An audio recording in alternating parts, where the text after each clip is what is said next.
Confirmed, good news, Korte Suprema hatol kay BBM, naglabas ng ultimatum sa palasyo. VP Sara.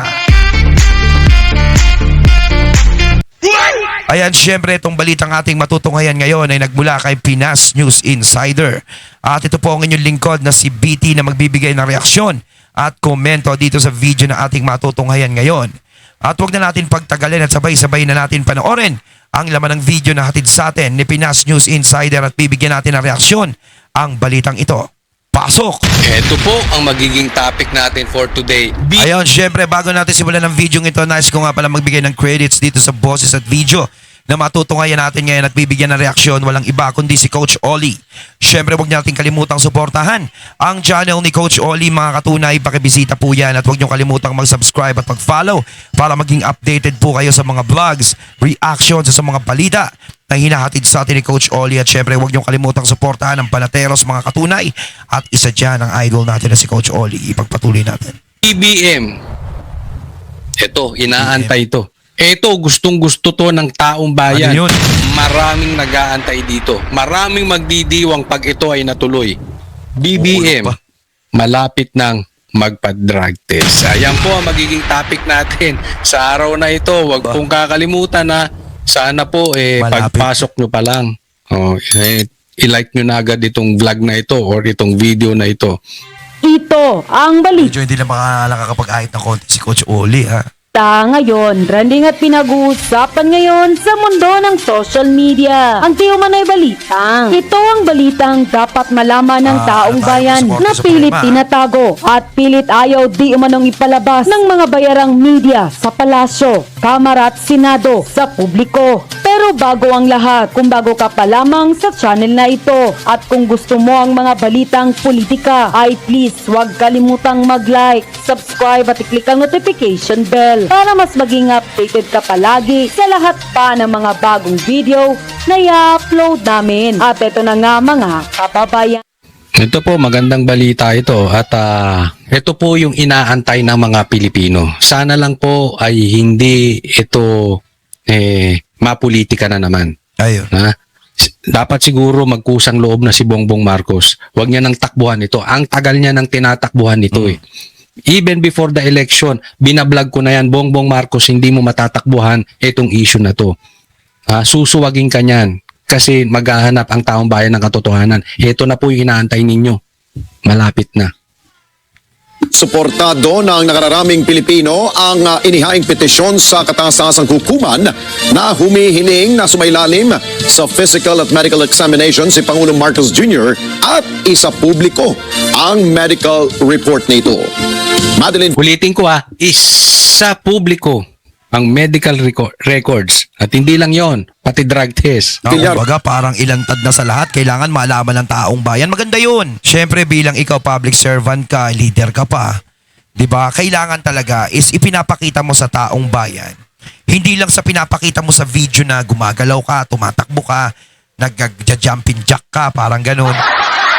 Kasi pwede namang gawin ng kahit sino yun sa isang araw lang Diba? So pagtanggal ng camera, pwede. Wala bang camera? Yung tubig. Diba? Pwedeng ganon.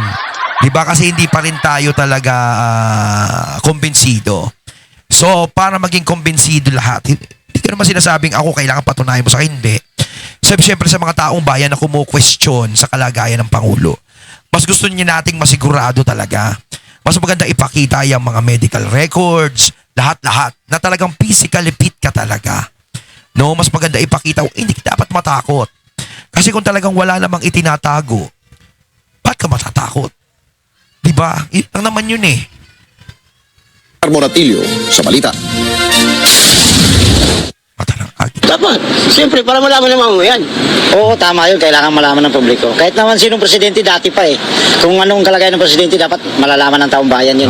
Itong iginiit ng ilan nating kababayan na nakausap ng Net25 News team patungkol sa petisyon sa Korte Suprema na humihiling na atasan nito si Pangulong Ferdinand Marcos Jr. na sumailalim sa physical examination. Sa petisyong inihain ni dating House Speaker Pantaleon Alvarez, iginiit nito na ang kalusugan at well-being ng Pangulo ay matter of public concern at dapat isa publiko.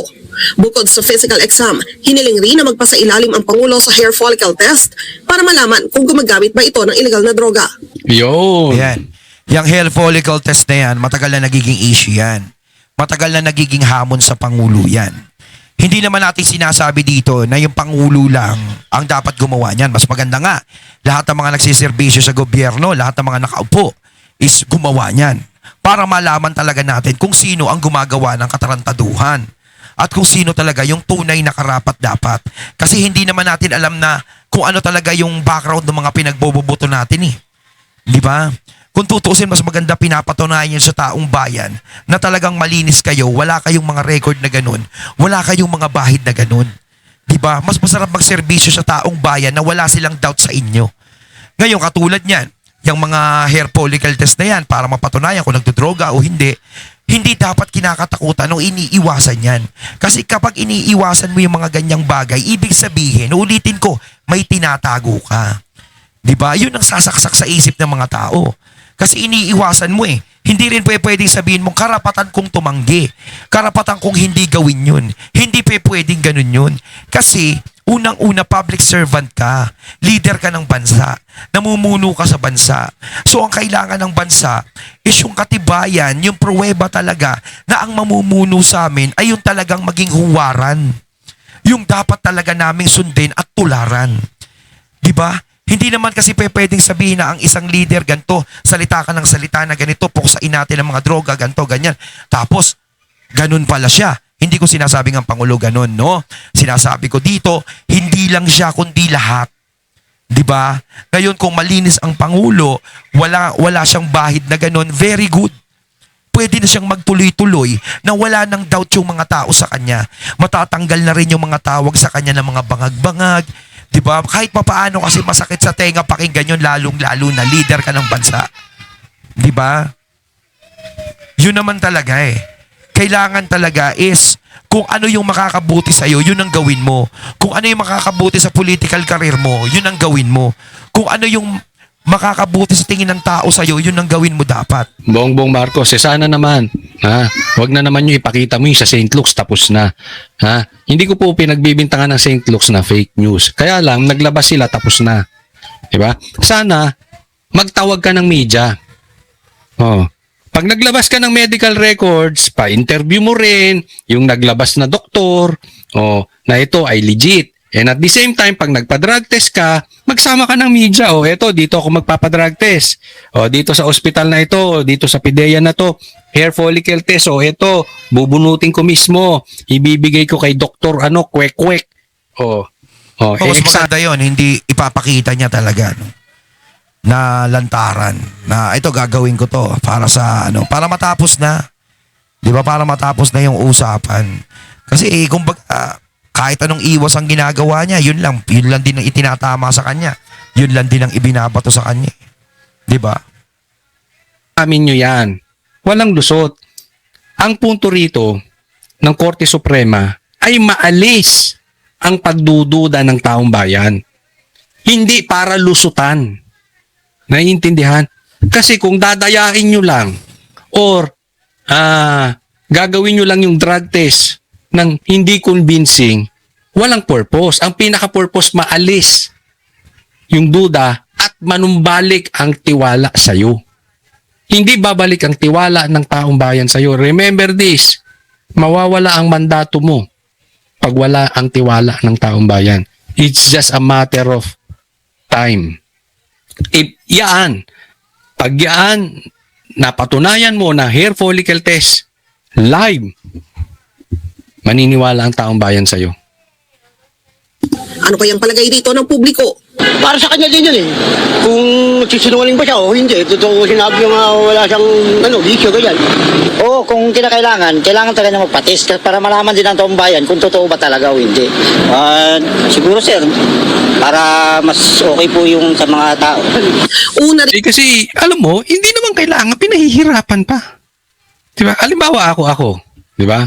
Ako ay isang, halimbawa senador. At duda ang taong bayan na ako'y gumagamit ng pinagbabawal na gamot. Eh di kasino ba namang sabihin ko, sige, i-live natin. Di ba? Oo, Ang kasi dali, yun nga sige, eh. gusto mo 3 times a day. Ginagawang komplikado lahat ng mga bagay eh. Kumbaga kahit ako nagtataka ako eh.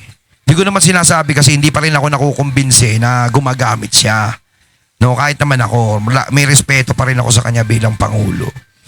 Pero para sa akin, nagtataka ako sa kanya, bakit ikaw, bakit umiiwas ka? Bakit ayaw mong gawin yung hamon sa iyo ng mga tao, yung hamon sa iyo ng mga kalaban mo? Ayaw mong ipakita sa kanila. Bakit mo iniiwasan?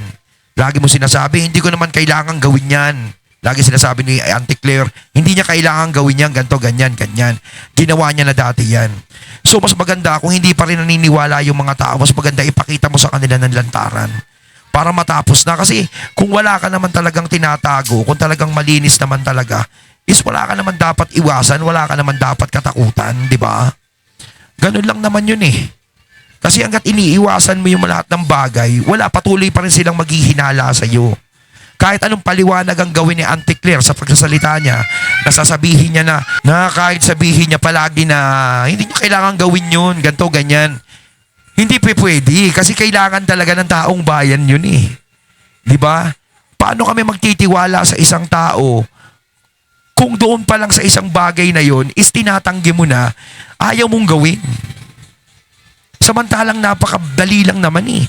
ABC lang naman yun, di ba? Napakasaglit lang gawin. Hindi naman wawawakin yung katawan, hindi naman ano. 'Di ba? Konting test lang naman 'yun. Ano yung nakakatakot doon sa bagay na 'yon? Iniisip nyo ba baka mamaya dayain? Ko naman. Wala naman sigurong mangyayaring ganun. Ay 3 times a week, magpa-drug test ako. Ha? Ang dali naman eh. Bongbong naman, nagtataka ako sa iyo. Bakit tago ka ng tago sa drug test? Kailangan mo pa ang Korte Suprema. Pambihira naman. Bakit may maraming, Bongbong Marcos, maraming paraan na pwede mo namang padaliin ang buhay ng Pilipino. Bakit pati pagpapadrug test, pati medical test mo, pinahihirapan mo pa ang Pilipinas? Wala ka namang gagawin dito sa Pilipinas kung hindi pahirapan kami. Ito, inatasan ng Korte Suprema ang Pangulo na magkomento sa nasabing petisyon. 10 araw ang ibinigay ng SC para maisumite ang komento. Sabi ng Malacanang, susunod sila sa Korte Suprema. Oh yeah. Kung utos po ng Supreme Court yan, ay gagampan na lang po at gagawa po ng comment. Oh, akala ko tatanggi na naman si Auntie Claire pero parang nakailalim ang tingin ni Auntie Claire.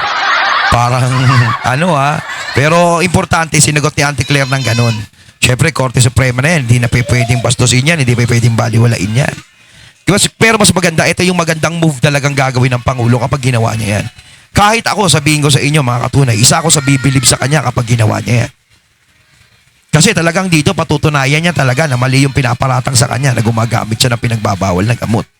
At isa pa, talagang papatunayan niya dito na talagang physically fit siya. Handa siyang patunayan sa harap ng taong bayan. Kasi tayo ayaw natin maging parang gago rito eh. Nagagawin niya naman yung bagay na yun, patutunayan niya naman sa lahat. Tapos bibigyan pa rin natin siya ng masamang tirada. Diba? Bibirahin pa rin natin siya. So ako, sinasabi ko rito, kung gagawin niya yung mga bagay na yan, isa ako sa matutuwa. Diba? Kumbaga tama yun. Pwede ko siyang palakpakan doon. Yun naman kasi ang hinihintay natin eh. Basta yung gagawin niya talaga is talagang sa publiko talaga.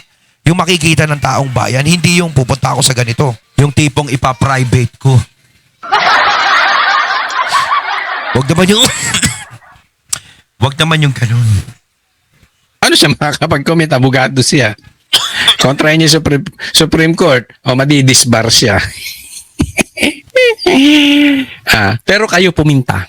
Ha? Pintahin niyo yung pagmumukha ni Claire Castro sa sagot niyang yan. O, kita mo nga para siyang napatingin sa baba. Parang, sige. Stress. Stress ka. Mukha bang confident si Claire Castro dyan sa examination na yan? Dyan sa medical exam at saka sa hair follicle test.